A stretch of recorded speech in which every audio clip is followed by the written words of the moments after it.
check out these tweets from tech developer Brian Acton. Got denied by Twitter headquarters. That's okay. Would have been a long commute. A couple of months later, Facebook turned me down. It was a great opportunity to connect with some fantastic people.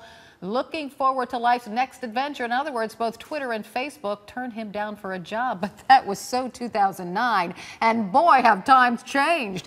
Acton, along with his partner, are now newly minted billionaires after Facebook paid $19 billion for their messaging service, WhatsApp. Never heard of it? Well, WhatsApp allows its users to send text messages, videos, and photos, all without paying any pesky fees to your mobile provider.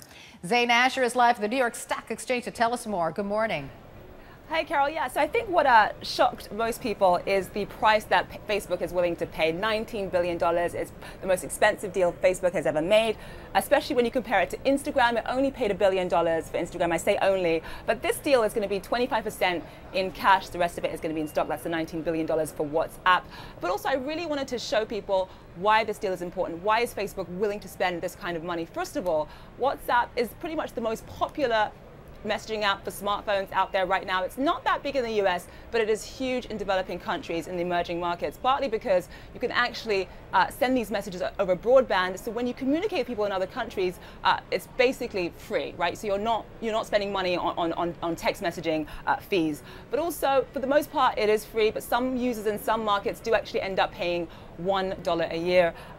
But I wanted to show you this chart as well. Take a look at this chart. This really sums up why this deal is attractive for Facebook. It has grown exponentially over the past 4 or 5 years. It's basically a baby. It's only been around 4 or 5 years.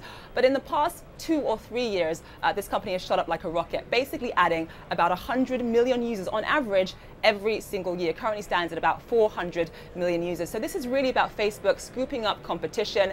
It wants to maintain dominance in the mobile world. That is important to Facebook, but it also wants to expand internationally as well. And those two things WhatsApp has down to a T.